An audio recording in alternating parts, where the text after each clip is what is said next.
ถวนี้นะจุดนี้น้ำแห้ง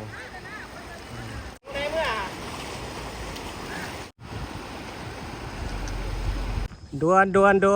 น้ำท่วมอยู่เทศบาลเมืองคงเซโดเนาะแขวงสารวัตร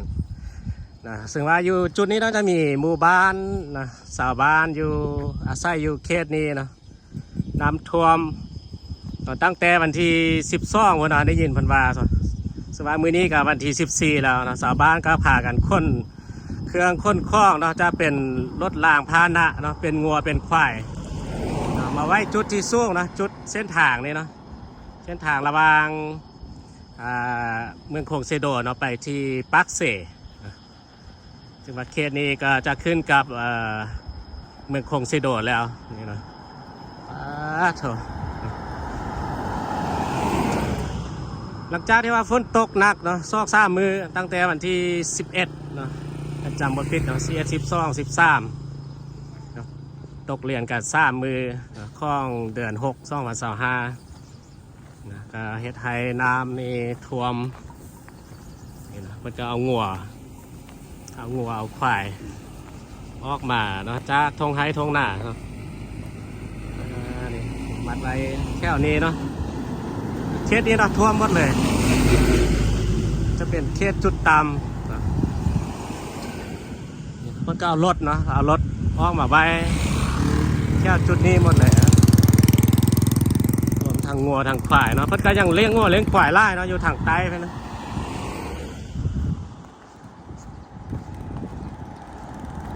นี่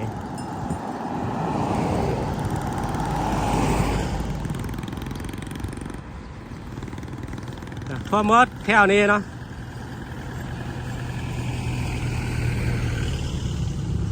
จุดนี้จะเป็นจุดเส้นทางเนาะเส้นทางจะเป็นจุดสูงน้ำมันจะมาท่วมเนาะส่วนอยู่แถวทงนาบ้านเหือนปางสนเนาะท่วมหมดแถวนี้นี่เนาะเป็นฝั่งน้ำอย่างนี้เลยนี่เนาะท่วมหมดเลยนี่เหือนอยู่ตอนหน้ามันก็ท่วมประมาณนึงเนาะ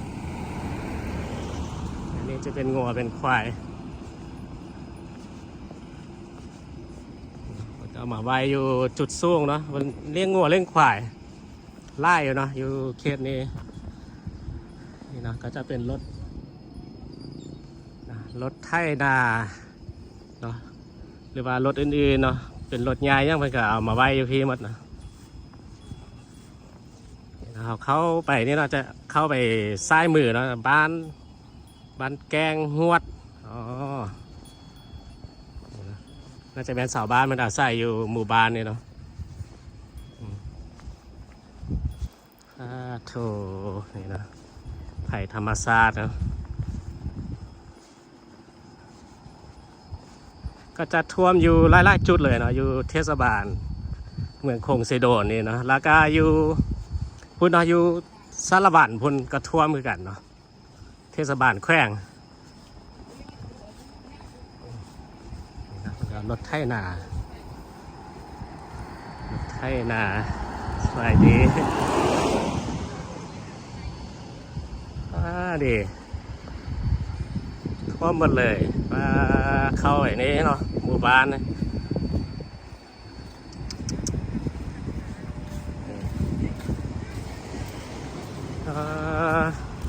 ข้ามไปบ่ได้เลยเนาะไปดีนี่รถจักรรถย่างเอาไปบ่ได้เลยเพื่อเอามาค้นมาไว้อยู่เขตนี่เนาะเขตเส้นทางเนี่ยนี่เขื่อนล่างนี่ก็ท่วมสั้นลมเนาะดีแต่เฮ็ดซ่องสั้นเนาะพออยู่ทางเถิงเนาะพออยู่ได้อยู่จุดนี้เนาะจักรถย่างกับไปบ่ได้แล้วเนี่ยโอ้เนี่ยเนาะน้ำไล่แห้งเลยเนาะเนี่ยโทษเดี๋ยวได้ไปเนี่ยเนาะดึงเสือกสาวเสือกไปเนี่ยเนาะเข้าไปทางในนี่เนาะจะเป็นหมู่บ้านเนาะเพ่งก็เมื่อกี้เป็นพวกเพ่งไปที่นี่ว่างน้ำไหล2 บ่อ 3 บ่อโอ้2-3 บ่อนู่นวะท่วมหมดวะหมู่บ้านนี่ท่วมหมดวะ ตามไปด้วยมึงเดี๋ยวกันแม่ตามไปอีก3 บอล โดย เจ้าอวดนี่ อืมแต่ว่าภายในหมู่บ้านท่วมหมดว่ะ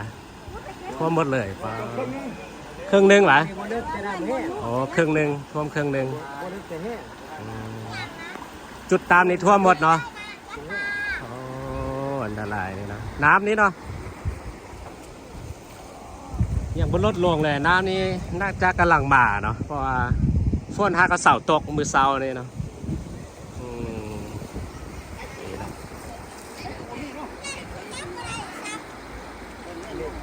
นี่เราได้ไปเนี่ยเนาะโอ้เดเนาะเห็นอันนี้ไปอะสาวเสือกไปเนาะว่างว่าน้ำจะลดลงไวๆเนี่ยนะนี่นะให้นักพัฒนาเฮ็ดอันนี้เนาะสาวเสือกข้ามไปเนาะจุดนี้น้ำไหลแห้งสมควรนะเนี่ยน้ำกระเพียงประมาณต้นข่าเนี่ยเนาะอื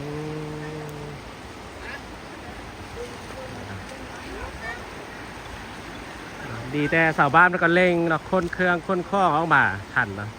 เป็นรถเป็นล่างเป็นซัดซ่าบาซิงเนาะมีงัวมีควายเนาะนี่นะโอ้โหเนาะเห็นคนยังบ่มาเนาะคนเครื่องวะเนาะโอ้เป็นคนเอาหญ้ามาให้งัวเนาะหญ้าเอาเฟืองเนาะมาให้งัวให้ควายเอาในดึงเสื้อนะที่ไป ร้อ เนาะ ยเอาร้อยเอาไอ้เพชรร้อยเอาร้อยจองเสือร้อย ไล่แห้งอยู่เนาะน้ำนี่ เสือกดีๆเด้อ เขาได้จับเสือกนะก็เสือกมัดนะเสือกมัดจับแล้วก็สาวไปนะ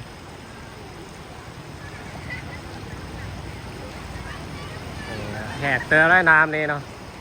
โอ้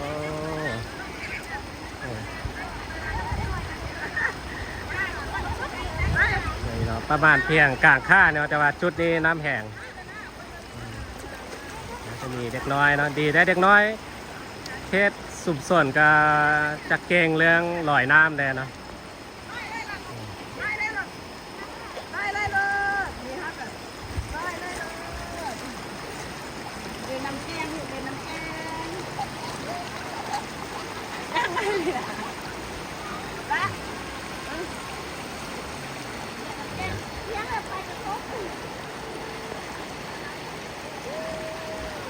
มาไปเลยไปเลยนะคะนี่จริงหรือเปล่า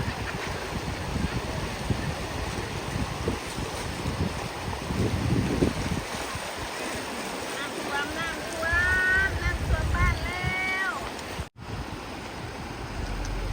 นี่นะพอไปได้อยู่เนาะเอาเสือกไปอันตรายแล้วไทยธรรมชาตินะอืม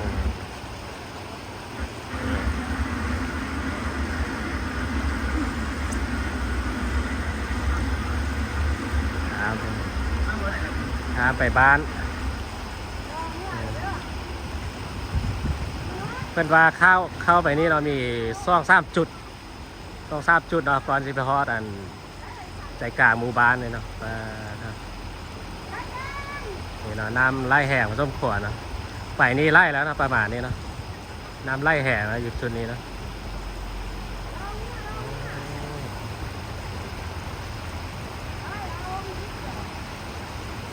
อากาก็ให้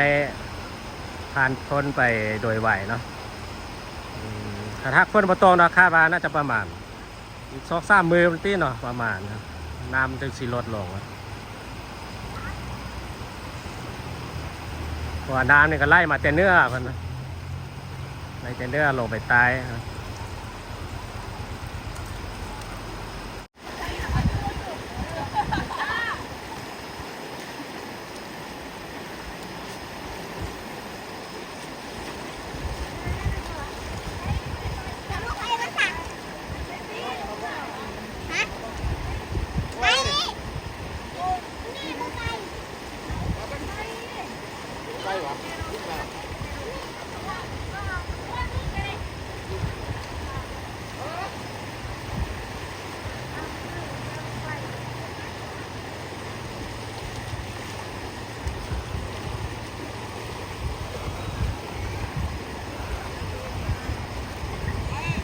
นะก็จะเป็นชาวบ้านที่เพิ่นออกจากหมู่บ้านมาเนาะแล้วเพิ่นก็จะกลับเข้าไปบ้านเนาะตอนนี้ครับพอไปได้อยู่เนาะแต่ว่าน้ำยังแห้งเนาะอยู่จุดนี้ก็ต้องได้ระมัดระวังเนาะแล้วก็มีเสือกมัดเนาะให้สาวเสือกไป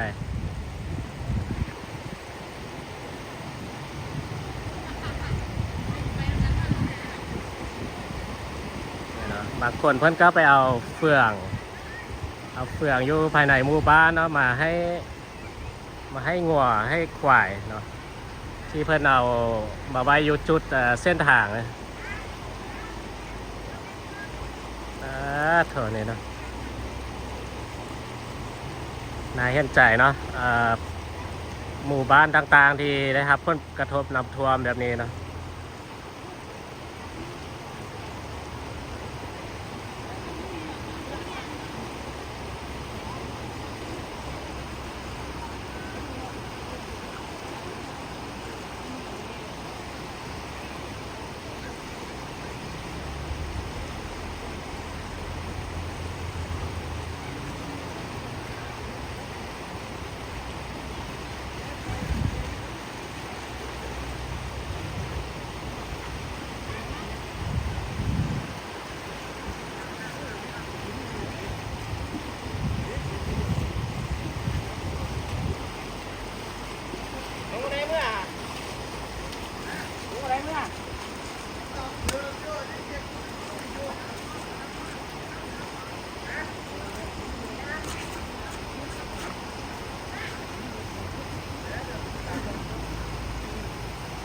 ผู้ใหญ่แท้ก็โอเคเนาะหน่อยน้ำเปลี่ยนแต่ผู้น้อยเนาะเด็กน้อยนี่ต้องได้เอาใจใส่กระเบิงเนาะระมัดระวังนะอยู่จุดที่น้ำนี่ไล่แห้งเลยเนาะอันตรายนะนี่เนาะปีนี้ถ้าว่าน้ำมาท่วมต้นปีเลยเนาะต้นปีฤดูฝนอันตรายเนาะขึ้นออกช่วงกลางบรรษาเนาะเดือน7 เดือน 8ว่างว่าจะไม่มีน้ำท่วมเนาะช่วงนั้นเนาะน่าจะปราศจากมาได้แล้วนะเดือน7 เดือน 8ฝนแห่งไร่เนี่ยจะเป็นงัวเป็นควายสาวบ้านนี่เนาะล่างนี้ก็ท่วมเนาะสั้นลุมท่วมเรียบร้อยดีแต่เฮ็ดสั้นเถิงเนาะถ้าเขื่อนอยู่จุดต่ำเนาะเขาสร้างซ่องสั้นดีเนาะเขื่อนเนาะสั้นเดียวนี้เสี่ยงน้ำท่วมคนรถคนยังมาไว้เนาะดีแต่ทันเนาะคนรถเอารถเอายังขึ้นมาไว้อยู่จุดสูงนี่เนาะแค่เส้นทางนี่เนาะรถจักรรถใหญ่เนาะก็ถือว่าอย่างโชคดีเนาะที่ชาวบ้านไหวโตทันแล้วก็พากันคนคล้องคนเครื่องคนคล้องเนาะเอาสัตว์นี่เนาะมีสัตว์เลี้ยงมีงัวมีควายออกมาได้เนาะ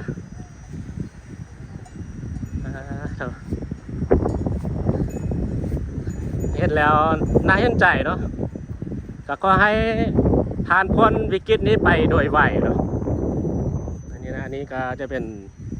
รถไถนาเนาะสำคัญเลยเนาะนี่เนาะส่วนไร่พระส่วนยูเครนนี้มันก็จะเฮ็ดนาปลูกฟังเลี้ยงสัตว์เนาะเป็นต้น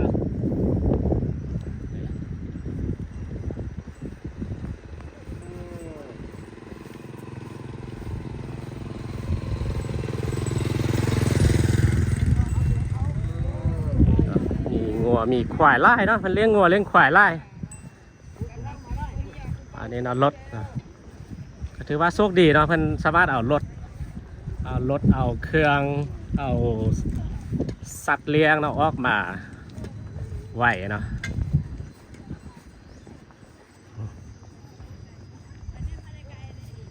ว่าอันนี้เนาะอยู่ตัวนานี่เนาะสัตว์รูมนี่ท่วมเลยเนาะ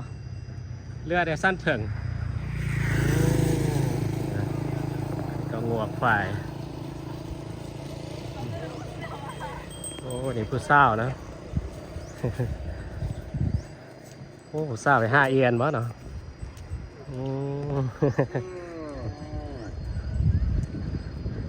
เป็นกาใส่อยู่เขตหมู่บ้านนี่นะเถอะนี่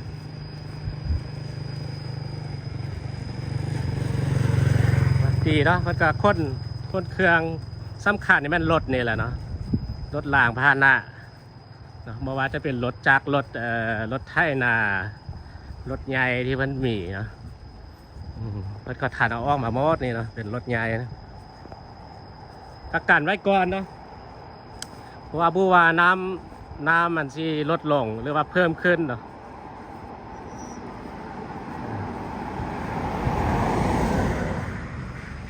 นี่นะต้องพากันมาอยู่พักอยู่ที่จุดนี้ก่อนเนาะแถวนี้เนาะทั่วหมดนี่ทั่วหมดเข้าไปภายในบ้านเนาะที่ชาวบ้านให้ข้อมูลเมื่อกี้นะก็ท่วมประมาณครึ่งหนึงเนาะก็ถือว่ายังโชคดีอยู่เนาะท่วมครึ่งหนึง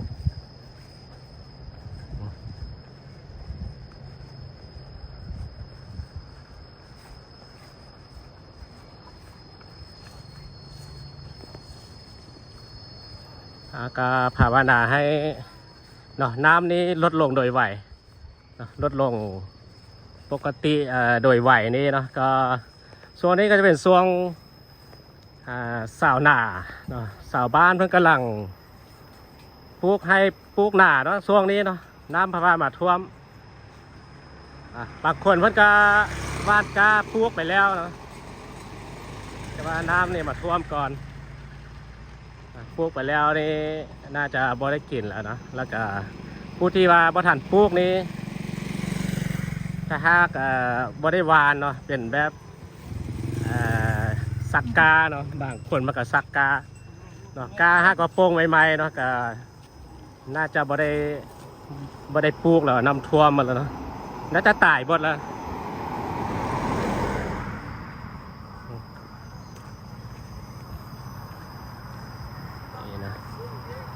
หัวควายนะเพื่อเอามาไว้แถวนี้นะโซข่าวก่อนเนาะแก้ไขเฉพาะนานี่นะมันก็เอาเฟืองเอาเฟืองเนาะไปให้งัวให้ควาย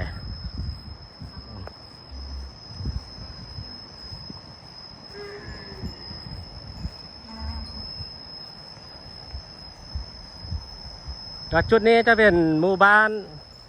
แกงหวดนะเข้าไปนี่ประมาณ1 กิโลนะหมู่บ้านนี้จะขึ้นกับเมืองคงเซโดนแขวงสารวัตรนะ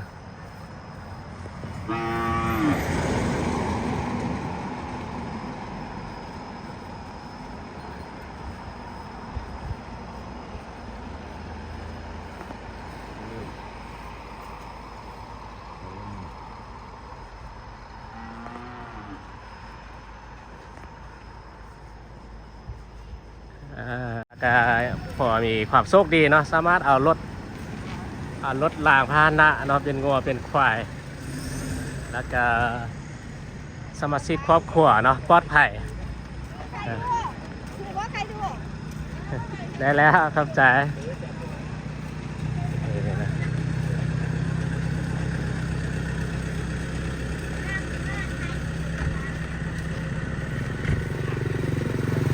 แล้วก็เขาให้เนาะภัยพิบัตินี้ผ่านพ้นไปด้วยดีนะก็ให้กำลังใจชาวบ้านเนาะกับประจักษ์สีเหตุจังได้เนาะภัยธรรมชาตินี่เนาะกับบ่มีผู้ใดปรารถนาให้เกิดขึ้นนะเมื่อเกิดขึ้นแล้วก็ยอมรับแล้วก็นะหลีกเลี่ยงนะก็พยายามอพยพนะอยู่จุดสูงปลอดภัยเนาะปลอดภัยไว้ก่อนนะก็จะมีอยู่หลายๆจุดเนาะอยู่เทศบาลเมืองคงเซโดนนี่เนาะเดี๋ยวก็จะไปอัปเดตนะข้อมูลนะอยู่เทศบาลจุดใจกลางเมืองคงเซโดนนะก็ปริษัทก็จะข้อลาคลิปนี้เนาะไว้เพียงแต่ท่านในก่อนละกาข้อขอบใจทุกท่านทุกคนที่เข้ามาเบิ่งมาชมและติดตามมาตลอดแล้วเจอกันในคลิปต่อไปสบายดี